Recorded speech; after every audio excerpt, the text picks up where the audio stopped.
Hare Krishna.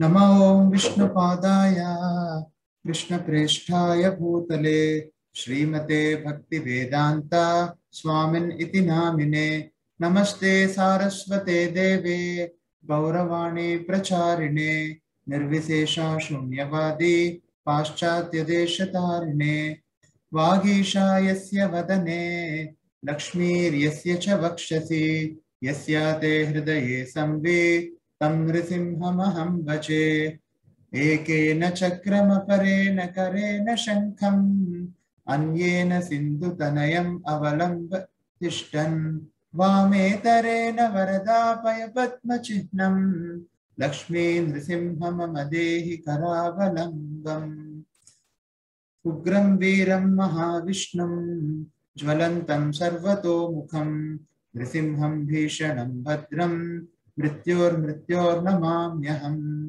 Prahlad Narad Parashar पुण्डरीका व्यासादि Bhagavat पुंगव हिरण्यवास भक्तानुरक्त परिपालन पारिजाता लक्ष्मी नृसिंह मम देहि करावलम्बम् पादौ यदीयौ प्रथमा द्वितीयौ तृतीय तुर्यौ कथितौ यदूरु नाभिस्तथा पंचम एव षष्ठो भुजान्तरं दोर्युगलं तथन्यो कंठस्तु राजन्नवमो यदीयो मुखारविन्दं दशनं प्रफुल्लम् एकादशौ यस्य ललाटपत्रं शिरोऽपि तु द्वादश एव बाटी तमादिदेवं करुणानिधानं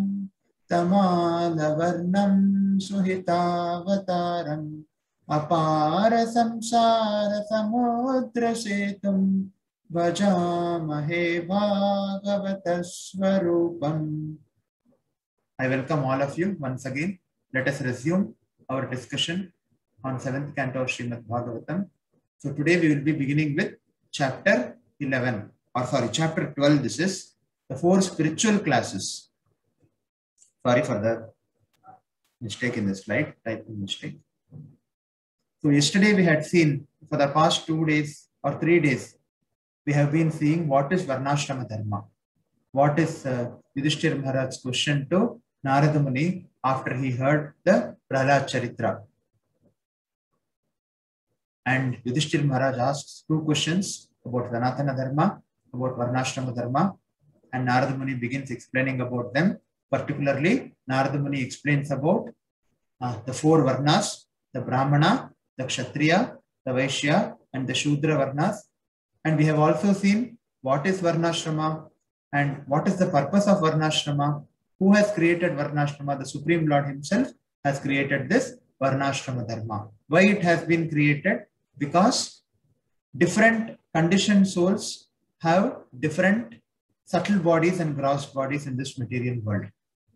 Because of their rebellious nature, they have come to this material existence, and when they are in this material existence, each of them has a different covering of subtle and gross body as per their karma, because of the influence of 3 modes of material nature. So therefore, all of them should be firstly classified. So Lord has classified those people who are predominantly in the mode of goodness as Brahmanas, the Kshatriyas who are in the mixed modes of goodness and passion, the Vaishyas who are in the mixed modes of passion and ignorance, and Shudras who are predominantly in the mode of ignorance. And we have also seen the duties of each of these Varnas and the qualities exhibited by persons belonging. So today we will see about the 4 ashramas or the 4 spiritual classes. What is ashrama? The 4 ashramas are the Brahmachari ashram, the Grahastha ashram, the Vanaprastha ashram, and the Sannyas ashram. We have also seen yesterday what is Tri Dharma, and we have seen that women do not belong to any particular Varna or Ashrama, or to put it in a more understandable way, The woman, she is more of an assistant to her husband, and she has the varna of her husband.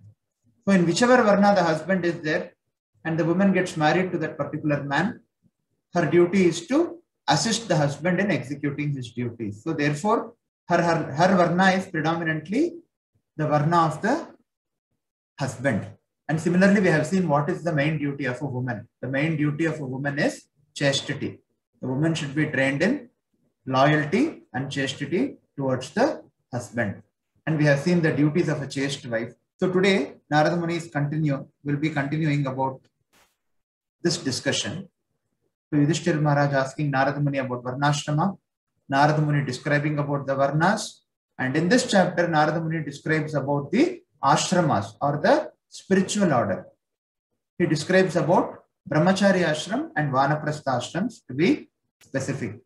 And in the next chapter, Narada Muni is going to describe about the Sannyasa Ashram in 7.13. And in the last two chapters, Narada Muni will be describing about the Grihastha Ashram. So 2 chapters are there for Grihastha Ashram. That means because most of the people in this world are going to be married Grihasthas only, married people only. So how they should be Grihasthas, what are the qualities of Grihasthas will be described in these last 2 chapters. So let us see the contents today. So duties of a Brahmachari. What are the general duties of a Brahmachari living in a Gurukula? A Brahmachari's conduct and dealings with women, and further details of Brahmachari Ashram. And we will also be seeing duties of Vanaprastha, result of practicing Vanaprastha, general duties of a Vanaprastha, and rules how a Vanaprastha can give up his body. So let us begin with general duties of a Brahmachari student living in Gurukula.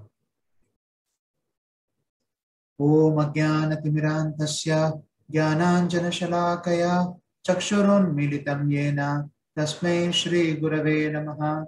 Shri Chaitanya Manobhishtam Stapitam Yena Bhutale Swayam Rupa Gadamahyam Dadati Swapadantikam Vancha Kalpatarubhyascha Kripa Sindhubhya Evacha Patitanam Pavanebhyo Vaishnavebhyo Namo Namaha.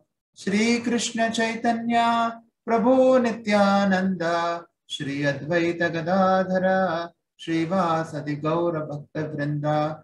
Hare Krishna Krishna Krishna Hare Hare Hare Rama Rama Rama Hare Hare. Mukam karoti vachalam pangum langayate girim yat kripatamaham vande Shri Guru Dinatarina. Shri Narada Uvacha Brahmachari Gurukule Vasandanto Gurorhitam Acharan Dasavannicho Gurau Suhrida Sauhrida. So Narada Muni says, a student should practice completely controlling his senses. He should be submissive and he should have an attitude of firm friendship for the spiritual master. With a great vow, the Brahmachari should live at the Gurukula only for the benefit of the Guru. So this is the very first ashram, Brahmachari ashram in the Vedic system. This was the very, very first ashram of spiritual training. Just as Garbhadan Samskar is the very first samskara for a soul. Similarly, Brahmachari ashram is the very first ashram of training. So what are the duties of a Brahmachari? Sayam pratar upasita Guruvajnarkas surottaman Sandhye ubecha yatavag japan maramha samahita. At both junctions of the day, namely in the early morning and in the evening, he should be fully absorbed in the thoughts of the spiritual master, the fire, the sun god, and Lord Vishnu by chanting the Gayatri mantra. He should worship them. So this is called as Sandhya Vandanam. Generally, this is done by the members of higher castes, the higher varnas. It's not the caste, is not the right name. The higher varnas, that is the Brahmana Varna, the Kshatriya Varna. They perform the Sandhya Vandanam. It is performed by males, particularly after the Upanayana Samskara, which happens in these Varnas, or it is also called as the Brahmopadesham Samskara. So this is a very important duty of a brahmachari. As we see here, he is worshipping the fire god, he is chanting the Gayatri, he is worshipping Lord Vishnu, he is worshipping Surya Narayana. Chandam syadita gurur ahutaschet suyantritaha upakrame vasane cha charanau shirasanamet. Being called by the spiritual master, the student should study the Vedic mantras regularly, every day before beginning his studies, and at the end of his studies, the disciple should respectfully offer obeisances unto the spiritual master. Mekhalajina vasamsi jata dandakka mandalon vibrayat upavetam cha darbhapanir yathoditam. Carrying pure kusha grass in his hand, the brahmachari should dress regularly with a belt of straw and with deerskin garments. He should wear matted hair, he should carry a rod and water pot, and be decorated with the sacred thread as recommended in the Shastras. Sayam pratascharet bhaikshyam guravetan nivedayet gunjitayat anujnato nochet upavaset kvachet. The brahmachari should go out morning and evening to collect alms, and he should offer all that he collects to the spiritual master. He should eat only if ordered to take food by the spiritual master. Otherwise, if the spiritual master does not give this order, he may sometimes have to fast. So what is brahmachari ashram? Let us all see. It is the first of the 4 spiritual divisions. It is the beginning of the training in one of the varnas. And as we have already described and already discussed yesterday also, this varna and ashrama is applicable only to the males. So similarly, it is applicable only to the males who are to be trained in a particular varna. This brahmachari training or brahmachari ashram is strictly only for the males. Gurukula means it is male only traditionally. Nowadays, many people are making use of the name Gurukula to start some school. But Gurukula in Vedic system means it is strictly only for the males who are to be trained in the varna, not for females. Most important qualities to advance in life are cultivated during this training. And what are those most important qualities? Those most important qualities are self-control and humility. A brahmachari will be trained how to control his senses right from the childhood. And he will be trained how to be a humble servant to the spiritual master. Celibacy to be observed during the complete period of study. So ideally, the brahmachari ashram, it begins from the age of 7. So after the Upanayanam samskar is done, after the Yajnapavitam is given, and after the Brahmopadesham is done, particularly in the higher varnas or the family of the higher varnas, after the samskara is done, he is sent to the Gurukula of a teacher, wherein he actually studies the Vedas, or he is trained as a Brahmana. Again, he is not a Brahmana. After the Yajnapavita, after the Brahmopadesham, he becomes qualified for training. He becomes a Dvija, that he becomes qualified for training. So similarly, celibacy has to be observed during the complete period of study. And what is the most important aspect of the celibacy? The most important aspect of the celibacy is restricted mixing with women, or no mixing with women at all. So this is the standard that is followed in the Vedic system as per the Shastras. It gives an opportunity for the Guru to ascertain the varna of an individual. Actually, this training, this brahmachari training was open for everybody, irrespective of which families they were born. Everybody could be trained. Everybody can be given an opportunity to be trained as a Brahmana, but everybody does not exhibit the qualities of a Brahmana. So this brahmachari ashrama, it used to give the spiritual master, or it used to give the guru an opportunity to ascertain which varna a particular individual belongs. See, someone may be from a Vaishya family, but he may have many Brahminical qualities. So similarly, someone may be from a Kshatriya family, but he may have Brahmana qualities. And someone may be from a Brahmana family. All of them have Yajnapavitam, for all of them this Upanayanam is done, and all of them are sent to Gurukula. But what qualities one is exhibiting is actually seen by the Guru during the student's period of stay. That means personal attention is given to every student. It is not like the modern school, wherein they take huge number of children and they really do not know what is the nature of a particular child. The training given in Vedic system was very, very specific, and it was a very personal and individualized training. So Guru used to get an opportunity to see what is the nature of a particular boy.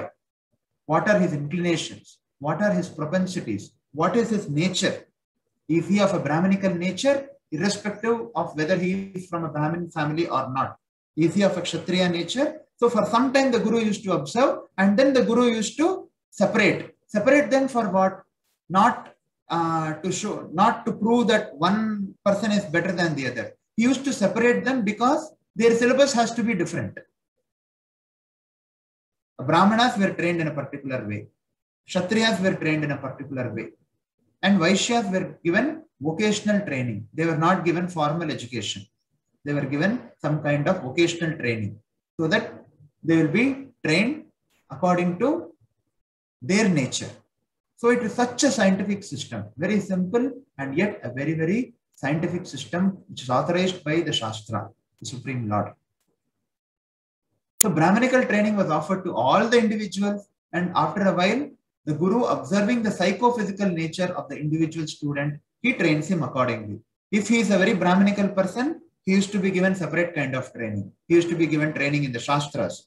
He used to, be given very deep study of Shastras and very deep study of religious principles and very deep study of Srimad Bhagavatam and other books. And if he is a Kshatriya, his training was different. He used to be trained in martial arts. The Guru used to train. The Guru used to know what training to be given to whom.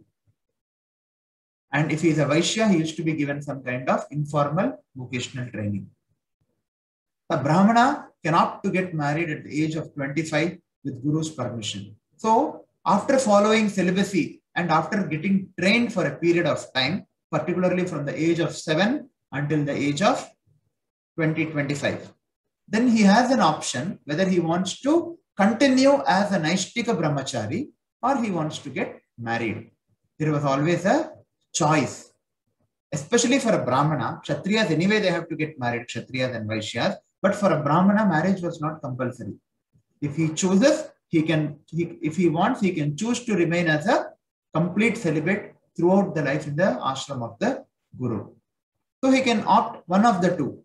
Either he wants to get married or he wants to continue as a brahmachari. And Guru also used to observe. It is not that only his desire is conveyed to the Guru. The Guru used to cultivate a relationship with this disciple for a long period of time, from the age of 7 up to the age of 25 or 20. Imagine 13 years or 20 or 18 years, 13 to 18 years of relationship was there. So the Guru knew in and out about the student, what he is capable of, what he is not capable of, what are his strengths, what are his weaknesses, everything the Guru knew. So accordingly, the Guru, with the permission of the Guru, he would continue to either remain as a Naishtika Brahmachari, as a complete celibate, or Brahat Vrata. This is also called as Brahat Vrata, or he could also opt to get married. And what are the duties of a Brahmachari living in a Gurukula? Practicing complete self-control. He cannot do anything and everything. Self-control means the self-control begins from tongue. Complete self-control. First sense to control is the tongue. Vacho vegam, manasa krodha veham, jihva vegam, udaropastha vegam. Etan veganyo vishaheta dhiraha, sarvam api mam prithivimsa sishyat. So, the Upadeshamrita says, a person who is trained, who is able to control the urges of the tongue, vacho vegam. What are the functions of the tongue? Speaking and eating. So one who is able to control the speech, the urge to speak or the urge to eat. Vacho vegam, manasa krodha vegam, jihva vegam, udaropastha vegam. One who is able to tolerate the urges of the tongue, belly, and genitals. That person is actually capable of etan vegam yo vishayeta diraha sarvam api mam prativimsa sishyat. That person is qualified to accept disciples all over this earth. He becomes qualified to become a guru. So the most important aspect of spiritual life is sense control.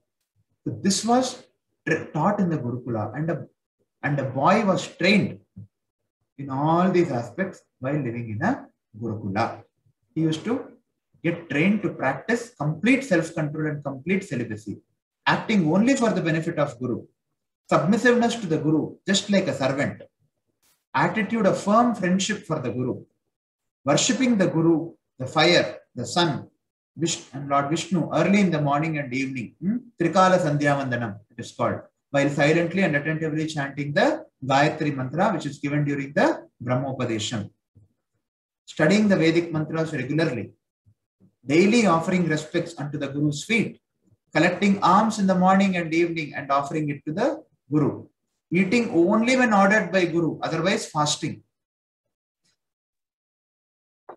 Sushilomita bhukdaksha shraddhadhano jitendriya yavadartam vyavaharet strishu stri nirjiteshu cha.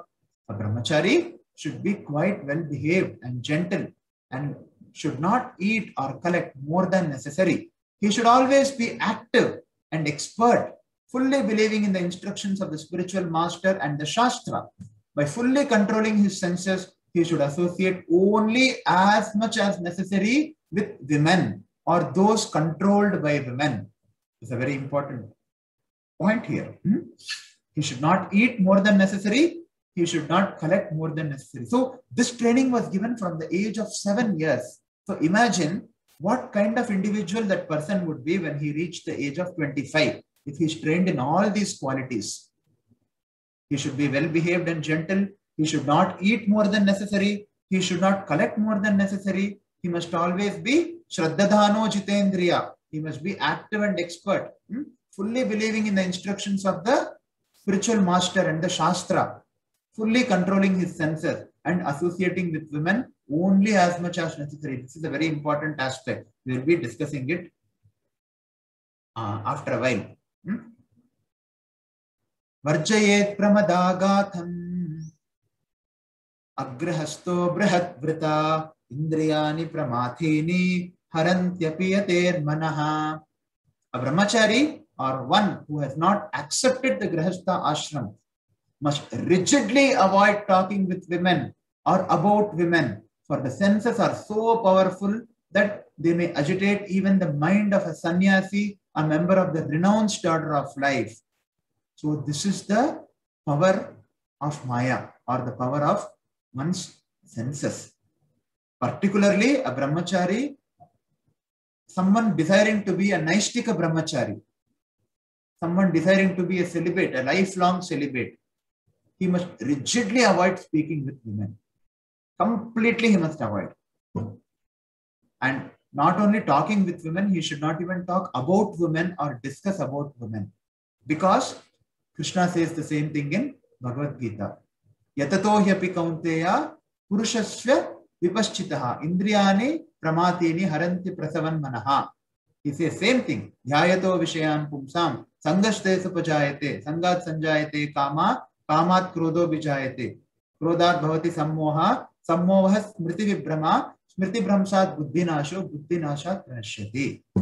Therefore, the senses are so powerful that it can agitate the mind of even a person in the renounced order of life, what to speak of a brahmachari.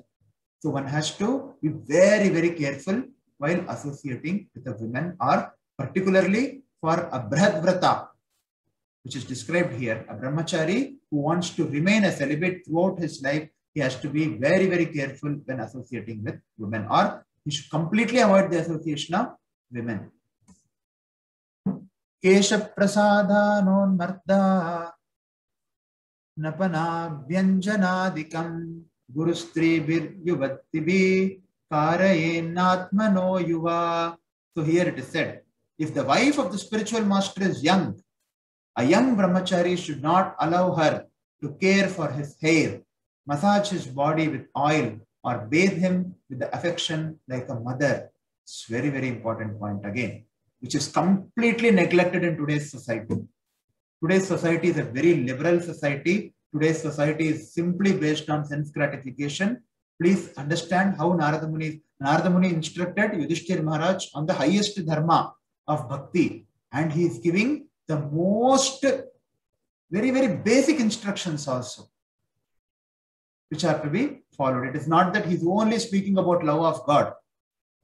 Narada Muni is also speaking about how a very, very fallen soul, conditioned soul, who is struggling in this material existence, manashashtan indriyani, prakritisthani karshati, which Krishna says in Bhagavad Gita, how such a soul can also cultivate, how such a soul can also cultivate bhakti and attain the highest position of love of God by describing the Varna and Ashrama and the duties of an individual in Varna and Ashrama and the Varnashrama training. So therefore, it is very, very, one may think that anyway she is the wife of the spiritual master, but if the wife of the spiritual master is young, a brahmachari should not allow her to care for his hair or any other way.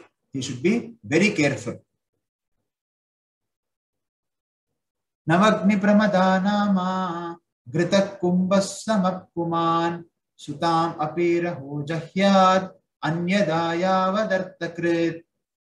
Why all these restrictions are there? That one should not associate with a woman, or even if one has to associate, it should be very, very restricted. Similarly, it is the same holds for women also. It is not that it is only for men. This instruction is for women also, and not only for brahmacharis. This instruction is for grahasthas also. Unnecessarily, one must not associate with a woman. Why? Woman is compared to fire and man is compared to a butter pot. Nanvagni pramadhanama grita kumbha samappuman sutamapi raho jahyad anyada yavadartakrit. So woman is compared to a fire and man is compared to a butter pot. So therefore, a man should avoid associating even with his own daughter in a secluded place. This is the standard which is given in the scriptures. One should be extremely careful even when associating with one's own daughter. In fact, it is said one should be very careful in associating with every woman, including one's own daughter, sister, or wife, or mother. Except one's wife, one should be very, very careful in associating with every woman. So similarly, he should also avoid association with other women. One should associate with women only for important business and not otherwise. Otherwise, what will happen? Woman is compared to a fire. Man is compared to a butter pot. A fire is very good. A butter pot is also very good.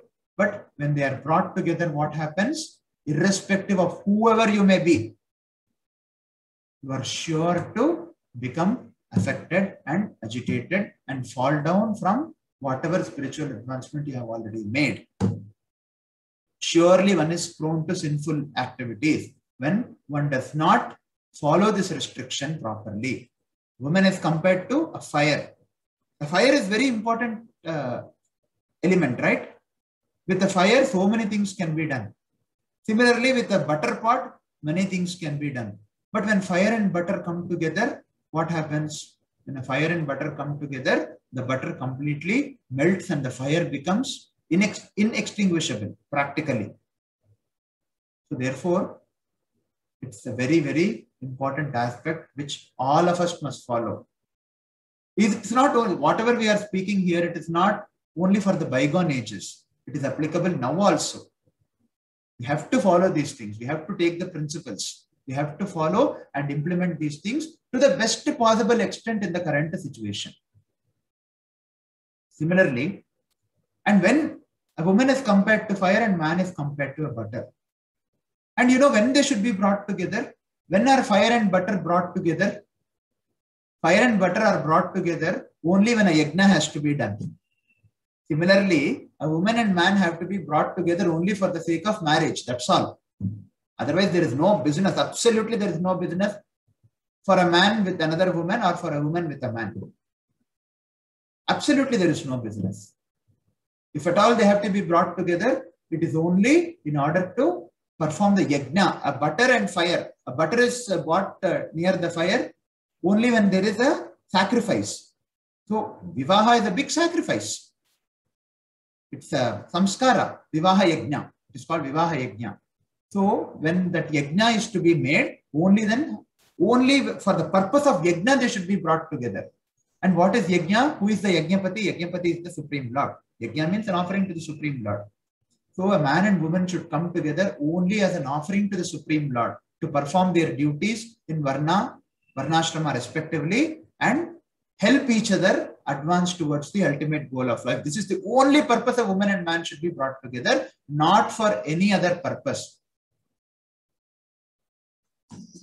Today we see that the situation is completely opposite. That is why there is so much of chaos everywhere. Everywhere. It may be a spiritual society, it may be ISKCON, it may be anywhere. Everywhere this should be followed. Nobody is transcendental to these rules and regulations of the scriptures. One should be very, very careful when associating with the opposite sex.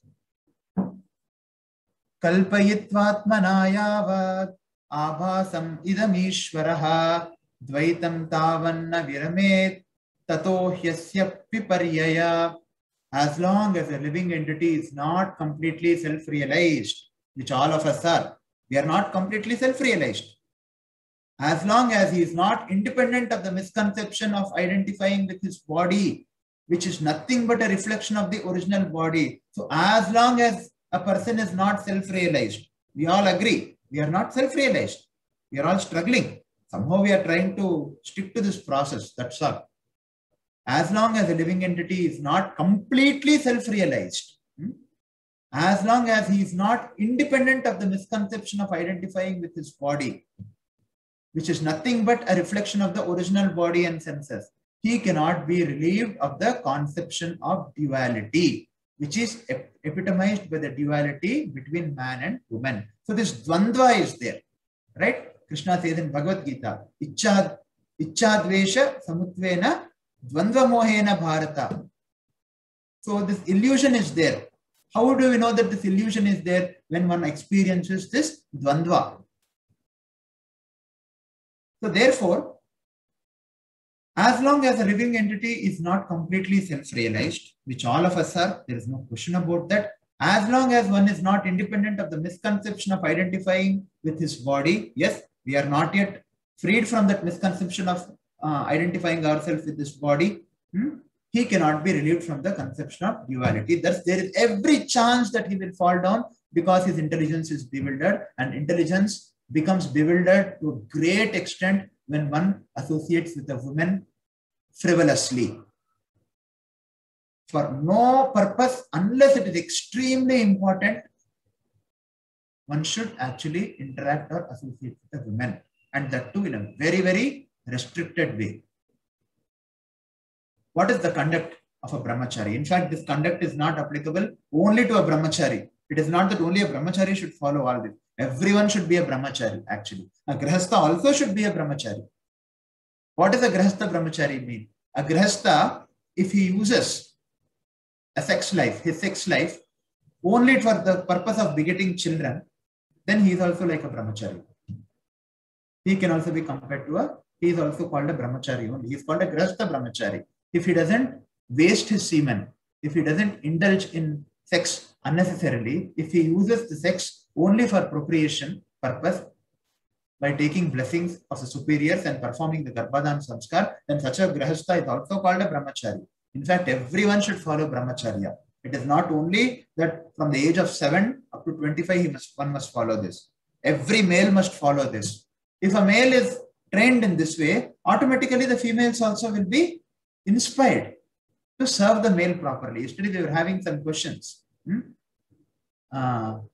If the husband is not favorable, if he is not qualified, then what would be my dharma? Of course, the dharma would be that you follow your syllabus for a woman. If the husband is not qualified, what to do? Probably he is not trained.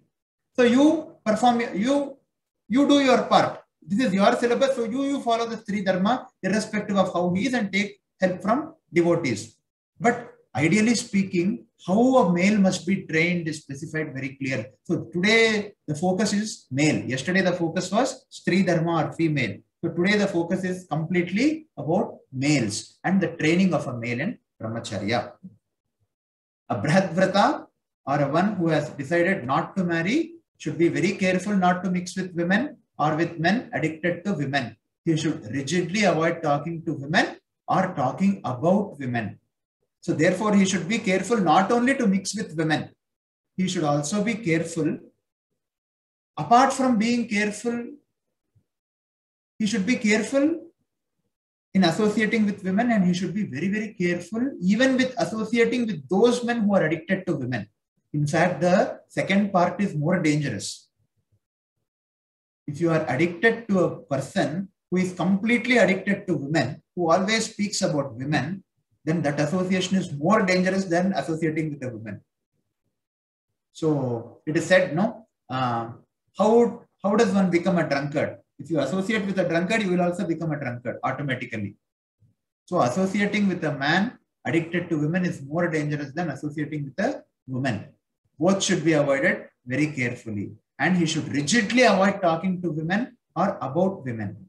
A brahmachari should be very, very careful when dealing with wife of the spiritual master, particularly if the wife happens to be a young woman. Again, it is the example of a fire and butter pot. Woman is compared to fire and man to a butter pot. So therefore, one should avoid associating even with his own daughter. This is the standard which all of us must follow. Why? Because we are not completely self-realized, as it is said in the previous verse. Are we in the completely self-realized position? Have we realized our spiritual position completely like Prahlad Maharaj? No, we have not realized yet. So therefore, are we completely freed from bodily conception and dualities? The answer is no. So therefore, we have to be very careful. We should not overestimate ourselves that we are beyond Maya. One should be Krishna conscious and one should be Maya conscious also. So one should associate with women only for important business, not frivolously. One should not speak frivolously with women. He should associate only, if at all he has to associate for something, it should be only to the point. That's all, not frivolously. Only for some important business. Yes, no, okay, Hare Krishna. That's it. If one cannot understand this basic principle, this is a very basic principle actually of restraining association between man and woman. We have seen the highest principles of devotional service also in the previous sections, but whatever is being taught by Narad Muni here, Varnashrama Dharma, is a very basic requisite for a person to become a human being. If one cannot understand the basic principle of restraining association between man and woman, then what? He is considered to be an animal. How does an animal behave? How does a male dog behave with a female dog? Are there any restrictions in animals?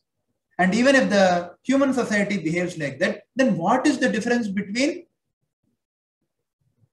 a human society and an animal society? If one is not able to follow the dharma, ahara nidra bhayametunamscha samanya metat pashubir nirnanam dharmo hi tesham adhiko vishesho. That is, dharma is something which actually differentiates. Following dharma is something. What is that dharma? That dharma is varnashrama dharma. Following varna dharmo hi tesham adhiko vishesho. So following varnashrama dharma or sanatana dharma, that is the only thing which differentiates man and animal. Otherwise, everything is common between man and animal. A man is also eating. A human being is also eating. The dog is also eating. In fact, you know, the dog's eating is more simple than the human being's eating. It is all sophisticated. Human beings eating. Ahara, nidra. A dog also sleeps. The human being also sleeps. Only difference is the dog sleeps anywhere and everywhere on the street. Human being makes many arrangements for sleeping. Ahara, nidra, bhaya. Dog also defends. It shows its teeth. And human beings also have many defensive mechanisms. Ahara, nidra, bhaya, maitunamcha. The dogs also have sex. In fact, they do it very, they really do not know anything. So they do it anywhere and everywhere. And a human being, he makes very sophisticated arrangements for sex life. So ultimately, the four activities are the same. Ahara, Nidra, Bhaya, Maithunancha. Then what is the difference? Dharmo hitesham adhiko vishesho, following of dharma. So if one is not able to follow this varnashrama dharma, then he is to be considered an animal. Dharme nahinam pashubir samanam. So therefore it is said here, if one cannot understand this principle and if one does not practice this principle, he is said to be an animal. Until one is self-realized, fully independent of the illusory conception of material body, this duality must undoubtedly continue. But if one is self-realized, this distinction ceases. The Lord and the pure devotee are not subject to varnashrama. But still, they also follow varnashrama when they are in this material world. In order to set an example. Now, why is this avoidance of opposite sex necessary? One might get a question. Prabhu, you have been always speaking about this throughout the session today. Why is this necessary? Why is avoidance of opposite sex necessary? As we all told, woman is compared to a fire and man is compared to butter. Okay, we have seen all these examples, but let us see the other aspect. Prahlad Maharaj prays in the previous sections. Yanmaithunadigrahame disukam hitucham kando yanena karayoriva dukkha dukkham tripyanti neha kripana bahu dukkha baja kando divan manasijam vishaheta dhira. So this is a very famous prayer by Prahlad Maharaj. We have seen in the previous sessions. What does he pray? He says, sex life is compared to the rubbing of two hands to relieve an itch. To relieve an itch, because the hands are itching, if you rub, what happens? Will the itching subside or will it increase? It will actually increase. So what has to be done? One has to tolerate this itching. Just because it's itching a lot, if you want to scratch it, the itching only increases. And in fact, there is a possibility that one may even be wounded in the process. So, just because our senses are compelling, it is not that one must adhere to such impulsive, such instincts given by the mind. So the Grahamedis who have no spiritual knowledge think that this itching is the greatest platform of happiness, although it is actually a source of distress. It feels as if, when you scratch, it is relieved. But actually what happens is the allergy or the disease actually increases by scratching. So the Kripanas, the fools who are just opposite of Brahmanas, who are not satisfied by repeated sensuous enjoyment. However, Kandutivan manasijam vishaheta dhira, who are dhira, who are sober and who tolerate this itching, they are not subjected to the sufferings of fools and rascals. So therefore, one must tolerate this itching. What to do? We all have it. But what can be done now? Just because we are going to itch, what happens? It looks as if it has reduced. Yehi samparshajab hoga dukkayonaya evate adyantavanta kaunteya nateshwaramate buddha. Krishna says in Bhagavad Gita. The pleasure which is obtained by the contact of senses with the sense objects, it is very temporary. It has an adi anta. Adyantavanta kaunteya nateshwaramate buddha. So those who are dhira, what do? They tolerate this itching. And how they tolerate this itching? By cultivating higher taste. When one cultivates a higher taste, one is able to give up the lower taste very easily. So therefore, what is that higher taste? That higher taste is bhakti. And what is, how to cultivate this bhakti? It's very important to follow the rules of Varnashrama Dharma. Varnashrama Dharma is actually it's a means. It's a means for the ultimate goal. It's a means which is prescribed by the scriptures, by the Supreme Lord himself, in order that the conditioned souls can revive their original consciousness. And it is also said in the 5th canto, Pumsam striyamai thunibhavametam tayor mito hridaya granthi maho ato grahakshetra sutapta vittair Janasya mohoyam aham mameti. Now, what is this sex life actually? We have seen that sex life is nothing but an etching. But here, about more is described about the sex life. What the attraction between the male and female is the basic principle of material existence. Now, why is a soul perpetually put into this material existence of birth and death?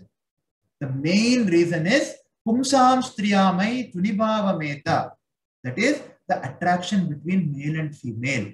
One is not able to give it up. Don't think that just because one has come into the old age, one will be able to give it up. No. This desire, one may not be able to have the capacity to enjoy the opposite sex in the old age. But it does not mean that one's desires have subsided. Even an 80-year-old man or 90-year-old man also can have this desire. That is the nature of this desire. So what to do? That is the basis of perpetual existence in this material world. Pumsam striyamai tunibhava meta. And what happens because of this attraction? Because of this misconception, because of this false attraction, tayor mito hridaya granthi mahu.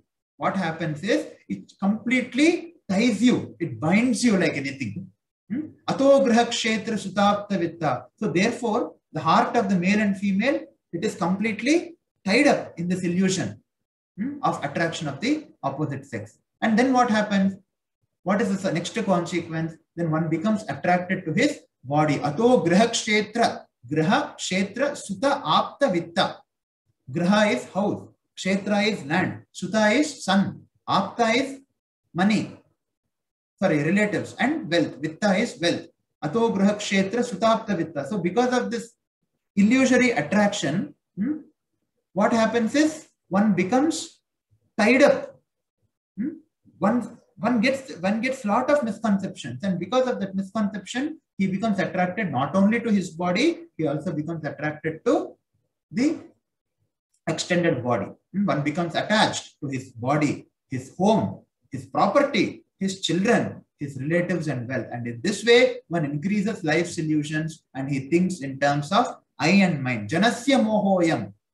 He increases the life's illusions. Moha. Aham ameti. He thinks in terms of only I and mine, I and mine, I, my children, my grandson, my wife, my job. Everything he thinks only in terms of aham and ameti. And what happens because of this? Punarapi jananam, punarapi maranam, punarapi janani jatare shayanam. Again and again he has to take birth.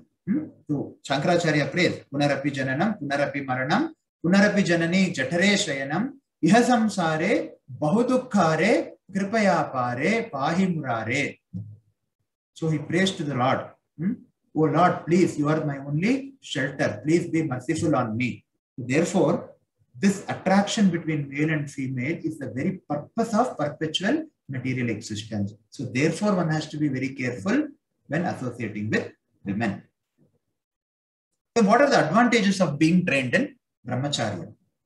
One is cultivation of sense control and humility, complete avoidance of association of opposite sex. The sense control and humility is very, very important. Krishna says sense control and humility as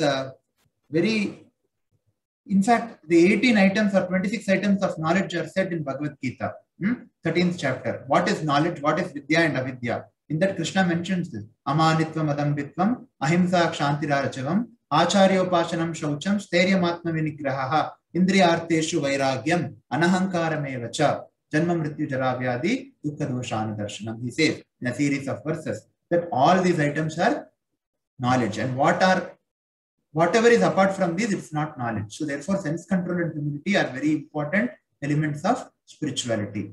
In fact, it's the basis, sense control. So advantages of training in brahmacharya are complete avoidance of opposite sex, opportunity to study Vedic literature with complete dedication and absorption. So when there are no deviations, how much one can actually study spiritual subject matters. One can study the Vedas with complete dedication and absorption if he is not unnecessarily disturbed by association of opposite sex. It is a very personalized and individualized education, and this education is provided only to students who are qualified. This is very important. Of course, a Brahminical training, everybody can be taken into Brahminical training, but the Veda Dhyayanam or the education in Vedas, the formal education in Vedas is given only to those people who exhibit proper character, proper gunas and proper lakshanas. Others receive informal training. So it is not that everybody is taught everything. Only few people are taught few things. It is not discrimination. It is based on one's qualities and character. And again, not on family. If he is from one family, then, he will be taught only this. No, it is not about which family he is from. It is about what qualities he is exhibiting predominantly. That is his varna. So he will be trained as per the varna in this Brahmacharya ashram. It prepares individuals with a very, very strong character. Just imagine if this training in Brahmacharya becomes, if the government encourages. In fact, even before the British came, we had so many Gurukulas and we had this kind of training. Just imagine what will be the character of a person who passes out of this Gurukula at the age of 25. Even if he were to marry, he would be a grihastha or he would be a man with very high character and very high sense control. And that such a man will be able to guide the woman properly in spiritual life. So, in Kali Yuga, people are extremely liberal. But mixing with women and talking with them as equals actually constitutes an uncivilized way of life. Because the very purpose of life is lost by unrestricted association or interaction with women. Now let us just introspect. What do the modern schools, colleges and universities teach? Do they teach any of these things? So much time is available for the child. What do they teach? Firstly, there is no sense control. They do not. Whatever he asks, you give. He may ask this, he may ask that. Is there separation between boys and girls, at least after the age of 7? No. It is said that, they say that everybody is equal, they say. They say, women and man, why you should discriminate? In fact, they will bring out this point that, why should you discriminate and see one as lower? We are not seeing anybody as lower. We are just seeing them as different. They are different people. They are conditioned souls having different subtle bodies and gross bodies. So their duties are different. Their syllabus is different. That's all. But the atheistic society today, which is completely misguided, they use all this to make money. And they completely reject the scriptures. Yashastra vidhi mustrijya vartate kamakarata nasa siddhim navapnoti nasukam na paramgatim. It's completely demoniac. Krishna says about this in Bhagavad Gita. Those who reject the scriptures. Yashastra vidhi mustrijya vartate kamakarata. So, they do not teach anything related to this. They do not teach what is the goal of life and how to cultivate that goal of life. What is sense control? What is humility? Why the opposite sex should be avoided? Neither they, from the childhood, children get used to all unnecessary things. I have seen because of, and more so in these days, what to speak of days in which I had my education. In these days, it is more because the smartphone has come, this tab has come. So they have no restriction whatsoever. Whatever they want, they can do. There is no sense control. There is no control of mind. Nothing is taught. What is taught? Compete and be the best. You compete and you be the best person. Come what may.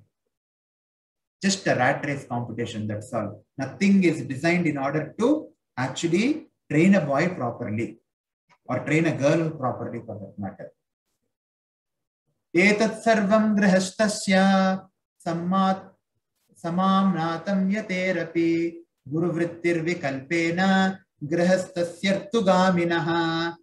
So it is said here, Narada Muni is saying, all the rules and regulations apply equally. Whatever we have been discussing about brahmacharya, it applies equally to the householder and sannyasi also. Samanatam yaterapi. Etat sarvam grihastasya samanatam samamnatam yaterapi. Guru vrittir vikalpena grihastasyartu gaminaha. The grihastha, however, is given permission by the spiritual master to indulge in sex during the period favorable for procreation. Except for that purpose, except for procreation, under the guidance of spiritual master, by performing the Garbhadan Sanskar, a Grihastha also cannot indulge in sex life. It is not a license to enjoy your senses indiscriminately. Whoever you are, if you are entangled in the sense enjoyment, then what happens? The very purpose of human life is lost. That is what we have seen previously. What happens because of unrestricted association? Even when one is married, one should associate in a very restricted way. Why so much importance is given? Because the scriptures want us to go back to the spiritual world. The scriptures want us to perfect our lives. The scriptures want us to remain happy in this material world and go back to spiritual world. So that is why all these restrictions are given. It is for our good only. Then what about a Grihastha?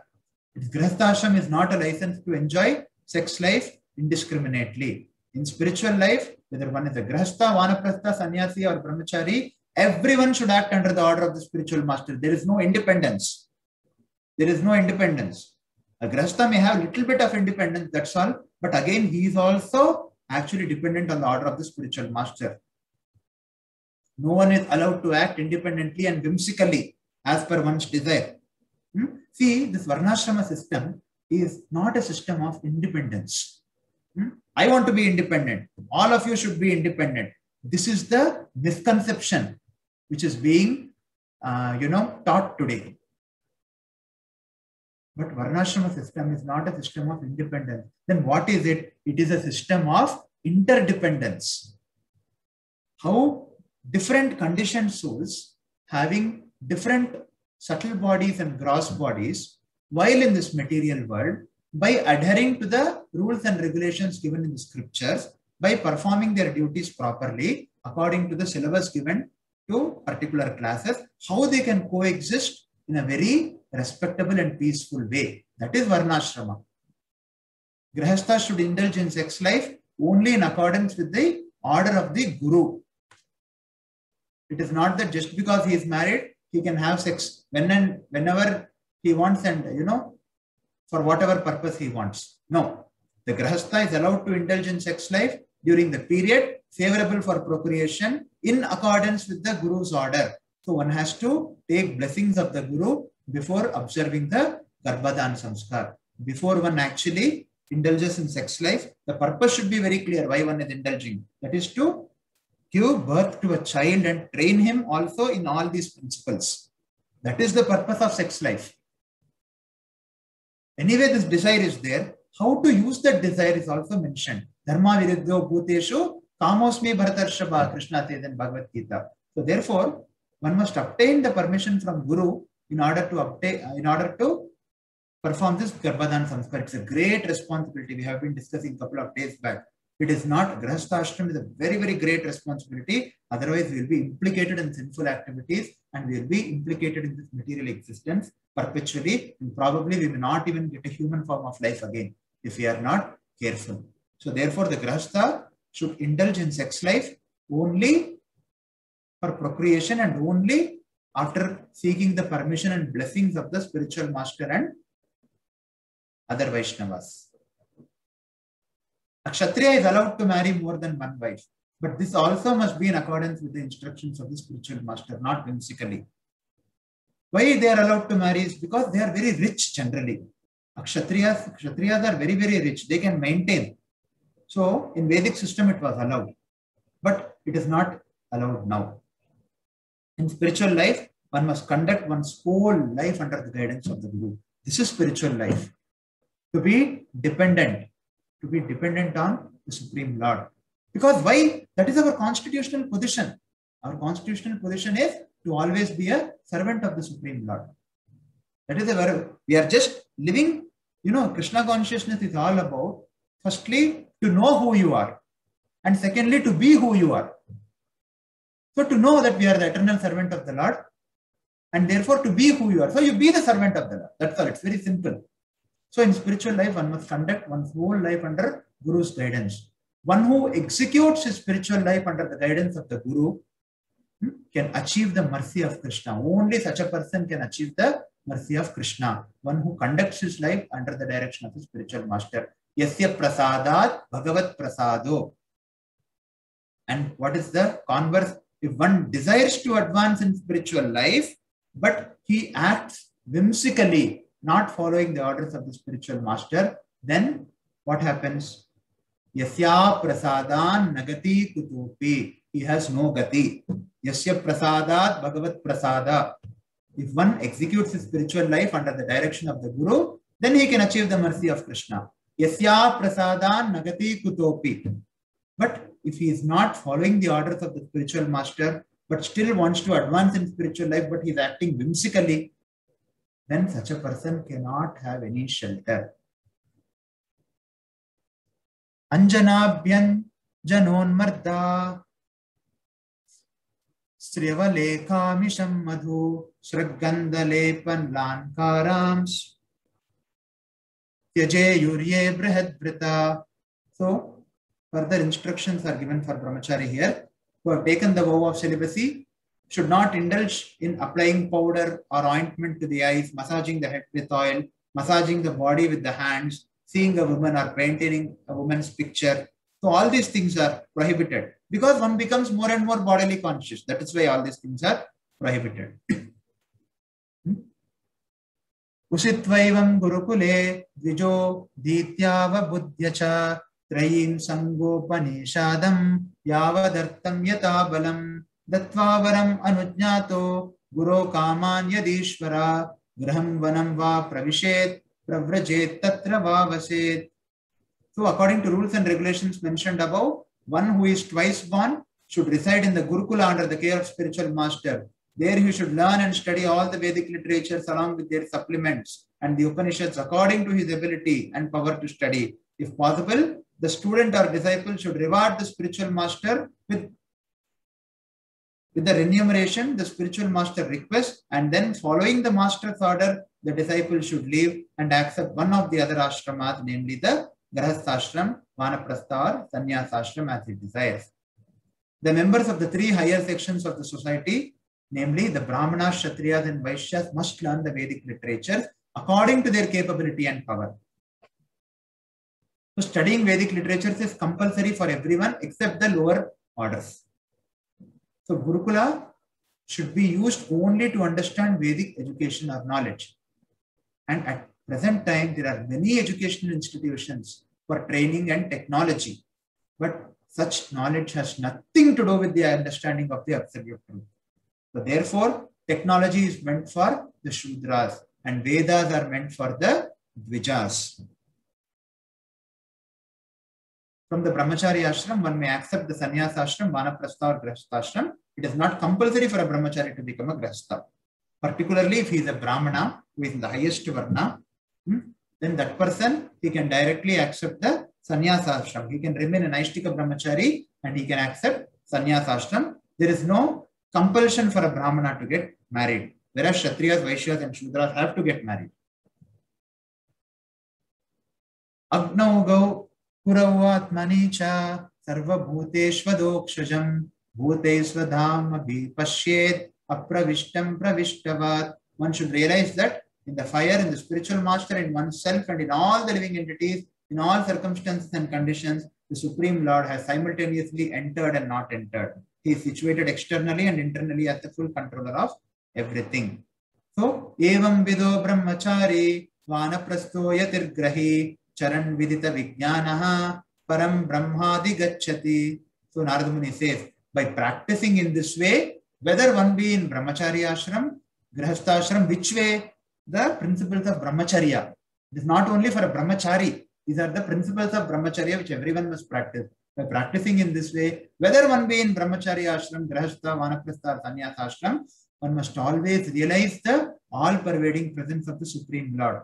So what is the purpose of all this? The purpose of all this is to understand the Supreme Truth. So one must realize the pervading presence of the Supreme Lord by being in one of the ashramas and following the principles of brahmacharya. Dharma svanashtita pumsam vishvaksena kathasuya. Navatpade yadiratim shramayeva hi kevalam. So the goal of Varna and Ashrama, or the goal of being in one of these ashramas and getting trained, is to become the devotee of the Supreme Lord.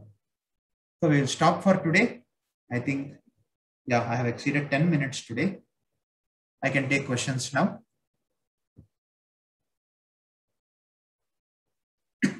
Why lower Varnas are not read with scriptures? Why are they prohibited? Hare Krishna Mataji. Hare Krishna Bondhi. They are not prohibited, Mataji. See, yesterday we had discussed, no? Certain things can be done only by certain people. For example, the lower Varnas have other duties to do. Can everyone read the scriptures? Tell me. Everyone in the world, they can be taught the scriptures in some other way, in an indirect way. Probably they can attend some class or something. But that adhyayana, swadhyaya, can it be done? Can the scriptures be read by anyone and everyone? To tell me. For that, so much of qualities is required. Will everybody be able to exhibit those qualities? No problem. Right? Everybody cannot exhibit those qualities. See, can everyone become, can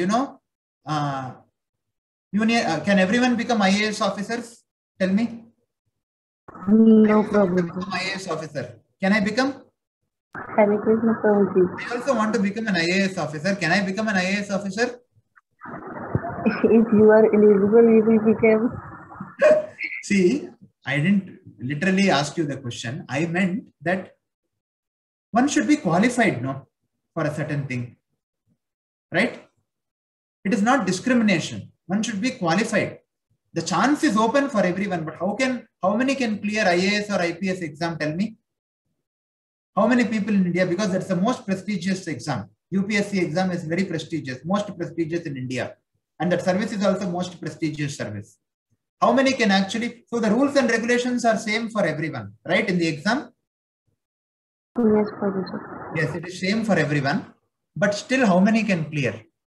Now, please don't talk about the reserved category here. No, okay. I am telling in general, rules and regulations are common. Say open category. The rules and regulations are common for everyone, right? How many people can clear that exam and how many people can clear that interview? Tell me. Can everybody clear? No, Prabhuji. I think 15-20%. Exactly. So same thing happens in a Gurukula also. Everybody is given a chance to get trained and everybody is given training also, but only a person who shows some qualities, he is given an opportunity for certain duties because only he can do them. Right? See, for example, if I don't get qualified in the IAS examination and I don't pass the interview, but somehow by some other thing, I am put into the role of IAS officer. Can I do the job which an IAS officer is doing or an IPS officer is doing? No, Prabhuji. I want to do and I am ambitious. I am simply telling that, see, this is discrimination. I should also be. So everybody was given opportunity. Similarly, for IAS also, everybody is given opportunity, but only the first 100 will be, the people who get first 100 rank will be chosen for IAS. The next 100 will be chosen for IPS and then for IRS and so on and so forth, right? So one must be qualified. Only when one is qualified, one can do certain things, right? Same as the reason. That's all. But Prabhuji, what are the qualifications for the reading the scriptures? Yeah, you please refer to the previous chapter. The qualities of a Brahmana are said. How a Brahmana should be. We have discussed in the previous chapter. You can go through the previous verses. So only when a guru finds that a person is consistently exhibiting those qualities, only to that person he will teach certain things. Because only he can assimilate. Others cannot assimilate. Others cannot do justice. And similarly, if you give Brahmana the duty of business, can he excel in that? Tell me, will he be able to do that? Because he is not qualified for the duty. You are getting me? Yes, Prabhuji, but in the modern society, lower caste or the Varnas can read the scriptures or not? In the modern society, there is no training.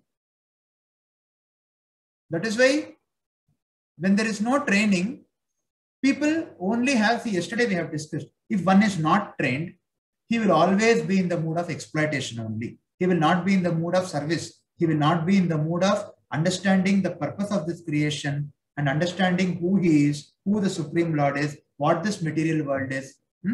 He will not be in a position to understand all these things. Ishvara, Prakriti, Jiva, Kala, Karma. When a person is not trained, he will not be able to understand these things. So when he is not understanding these things, he will always be in a mode of exploitation because he doesn't know anything more than that. He doesn't know anything more than the immediate happiness which he is getting. He doesn't know more than sense gratification. So in order to exploit, what he will tell, everybody is equal. Only when he tells everybody is equal, then he will get money, right? Yes, Prabhuji. For example, how women are exploited. The exploitation was done because a man wanted to enjoy some other woman. Women previously, they were confined only to the house in the Vedic system. It is not a discrimination against women. It is only to protect them, to perform their dharma properly. Because they are different from the men, their duties are different. A woman's duties a man cannot do. And because of their nature, they required a certain environment and protection. Now, when a person wants to enjoy the other woman, he has to make the man and woman equal, right? Only then he will be able to enjoy. Otherwise, women will never even come out of the house. So they will come up with a rule or they will come up with a law saying that all are equal. You are discriminating. And even women will get, sometimes that is what has happened in this modern society. This equality, whatever equality is there, that is, yes, everybody is equal. As spirit soul, everybody is equal. But we are not simply the spirit soul, right? We have this body. We have this subtle body. We have this gross body. We have different subtle bodies and gross bodies. We have different conditioning. So we are not equal in one sense. So therefore, our duties are different. Our syllabus are different to achieve the highest goal. So why is this equality there? This equality is there only for exploitation, Mataji. Unfortunately, that is the truth. If a person doesn't say that man and woman are equal, then how can he exploit the woman? Tell me. Can he exploit? Until and unless equality is provided, he cannot exploit, right? So this is all a plan for exploitation, that's all. And patiently, as and more we study these scriptures, as and more we study Srimad Bhagavatam, we will be able to understand what is the ideal society, what is the ideal devotee, who is an ideal devotee, what is the ideal behavior. Okay, yeah, there is a big question. Yeah, if a husband is non-devotee and wife is a devotee, then how to manage the married life in accordance to today's topic? How to convey the today's class message to youngers, relatives, as we know these things, not to even talk to opposite sex. Very good question, Mataji, actually. Yes. If a husband is non-devotee and wife is a devotee, then how to marriage? The first question. Mataji, are you there? Yes, Prabhuji, I am here. If a husband is non-devotee and wife is a devotee, then how to manage the married life? Mataji, if husband is a non-devotee, it is very difficult for the wife to instruct him and bring to devotional service. Do you agree with me? Because by nature, men have this feeling of superiority. It is their nature actually. Because a conditioned soul has got the body of a male, the subtle body of the male. So the nature is that they are by nature, they have a superiority complex. So therefore, if a wife instructs directly, he will not be able to take to Krishna consciousness. So therefore, what should women do? Women should actually follow their duties very carefully. In fact, if a husband is non-devotee, you can actually inspire him only by your qualities, not by your speech or not by your information which you give about Krishna consciousness. So what you have to do is you have to follow your Stri Dharma to the best possible extent as a service to the Supreme Lord. You follow your syllabus. You and your husband both are conditioned souls, both have come to this material world, and by the arrangement or by the will of providence, you both have become husband and wife in this life, right? So that has happened anyway, and somehow he is not very inclined to devotional service. So what can you do? You follow your syllabus. Don't say that I will not follow Stri Dharma because you are not following, your Dharma properly. If both don't follow their Dharma, then it will be a chaos only. So therefore, you follow your Dharma. The woman should follow her Dharma to the best possible extent by taking counsel from devotees as a service to the Supreme Lord. So you should feel that, okay, due to some reason, he is not able to follow his syllabus properly. Let me follow my syllabus properly. What is my syllabus when I am a woman? My syllabus is that I should be favorably disposed to the male. I should be favorably disposed to my husband. Let me perform my duties properly as a service to the Supreme Lord, because it is the syllabus which Supreme Lord has given me in this lifetime. So if I follow this syllabus properly, Lord will be pleased with me. And when Lord is pleased with you, you know what happens? When you follow it properly under guidance of devotees, Lord is also present as Paramatma in the husband's heart. Slowly your husband also will get inspired. So inspiration can be gained by exhibiting qualities, Mataji, not by simply speaking about Krishna consciousness. You be a good wife and definitely he will be inspired, because inspiration is something which is given by Paramatma by seeing the qualities, and definitely they will be inspired. So this is what I can answer to this question. And to the next question, how to convey the today's class message to youngsters?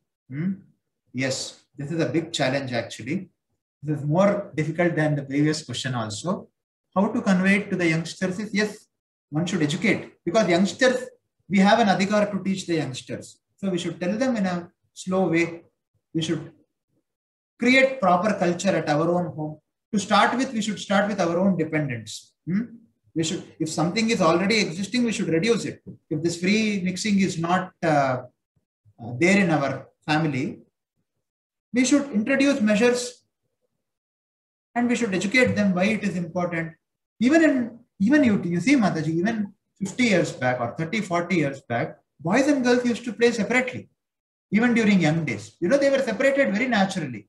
There were nobody used to ask so many questions. Why is this separation is there? Why equality? All this is a product of Kali Yuga. As and more the Kali is advancing, the demoniac nature of the people in general is advancing, and the exploitative of people is enhancing. That is why this equality is being introduced more and more.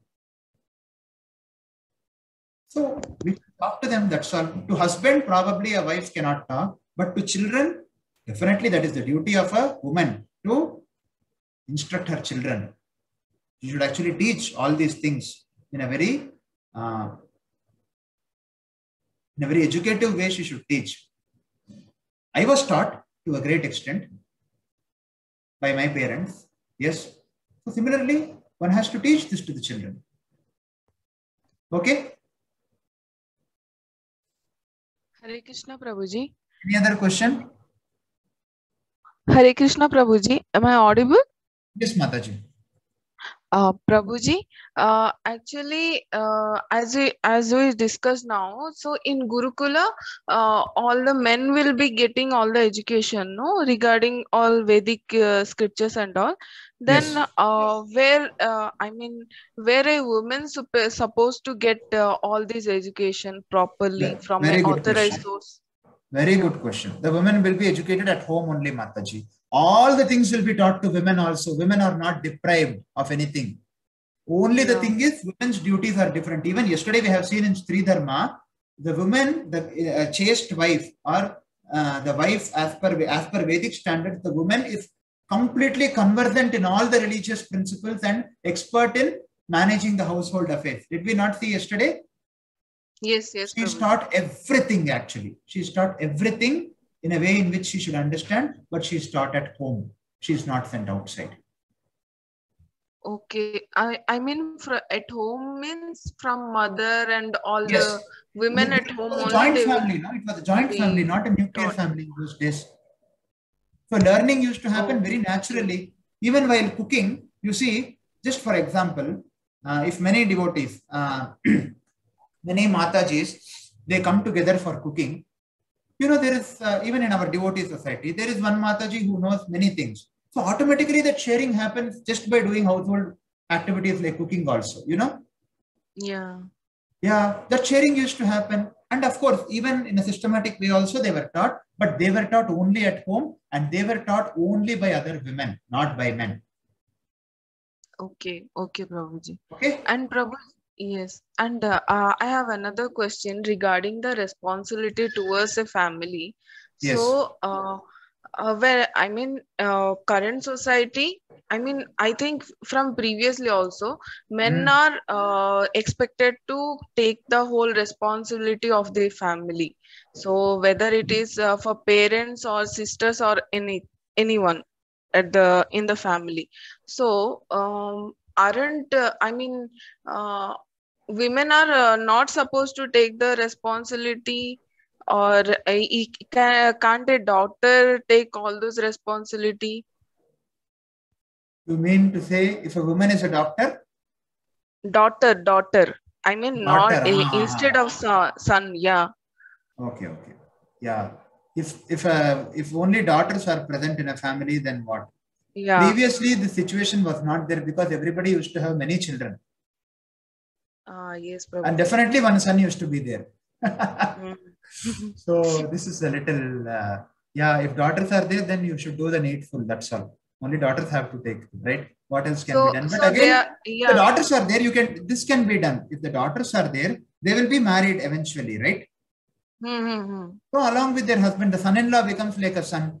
In fact, you know, if there are only daughters in a family, who will do the Antim Samskar? Only the eldest son-in-law will do to the father-in-law.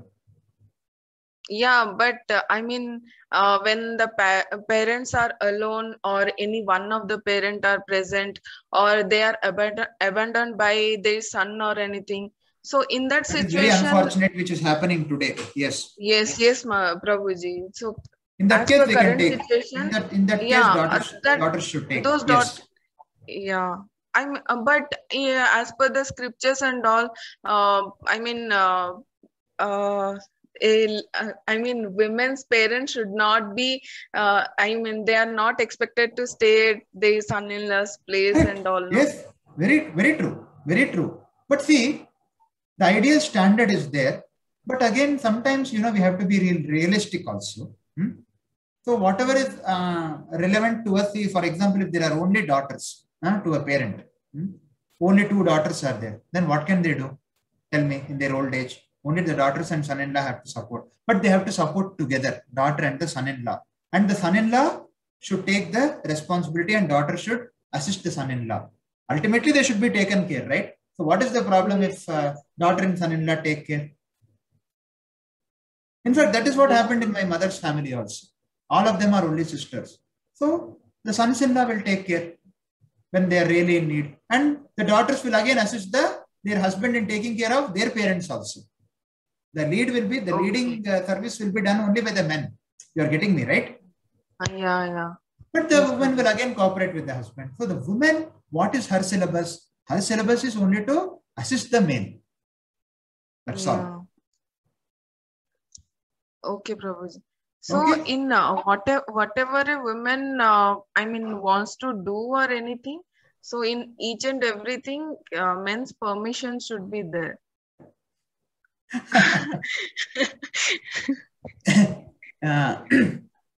Ideally, that should have. It is both way around. Even if a man has to take any decision, he also should consult his wife. Even in Vedic system, yes, it is not only one-sided. Of course, if a woman wants to do something, she should take a man's advice. Similarly, if a man wants to do or take some decision also, he should take the wife's advice. See, again, that's why I'm telling, Vedic system is not a system to be independent. Vedic system or Varnashrama is not for independence, Mataji. This independent mentality is very wrong. Nobody should be independent. A man also should not be independent. It may look as if he is independent, but actually ideally a man is not independent. He is always dependent on the Guru. He is dependent on the elders. He is dependent on the Shiksha Guru. He is dependent on the scriptures. He is dependent on the Supreme Lord. By depending on all these things, it is not that he is independent. This independent mentality is very wrong. Similarly, a woman, she is dependent on the husband. And it is not that only woman is dependent on husband. Husband should also depend on the wife for many things. One has to consult his wife for everything. We will be seeing all that in next few chapters. Okay. It is not that, this independent concept is not correct. Interdependence is important. Varnashrama is all about interdependence. And what is the purpose of that interdependence? The purpose of that interdependence is to please the Supreme Lord. Samsidir Haritoshanam. Okay? Yes, Prabhuji. Yes. Yeah. One more question we have. Thank you. Last question, Prabhuji. If we have doubts regarding scriptures, calling Prabhujis to clarify our doubts to be avoided. Is it better to associate with women devotees only, even for scriptural doubts, clarification being of women? Very good question, Mataji. Yes. In a class, you can ask questions, but in private, you should not ask questions to any male devotee. If at all anything is there, it should come through. You can probably ask the male devotee's wife. That is not a problem. If you want to ask any question, you can ask the female, but you should not ask the male privately. This is the in a class you can ask the doubt when everybody is present, but this private interaction between male and female, it is not good for the male nor for the female. Just like bringing a butter and fire together, except for the purpose of yajna, for the purpose of marriage, bringing a man and woman together, it is not good for the fire nor for the butter, right? The butter also gets burnt. The fire also, becomes very high and everything becomes damaged. But if it is brought together for the purpose of yajna, how do you offer this ahuti in yajna? You offer it in a very regulated way, right? Except for the purpose of marriage, a man and a woman, except in marriage, a man and a woman should not interact privately. So if there are any doubts regarding scriptures, you can ask other female devotees, or you can take the male devotee's wife's contact number and you can ask her. But you should not ask the male devotee privately. It should be avoided by all means. Thank you all for your time and for your enthusiasm. Hare Krishna.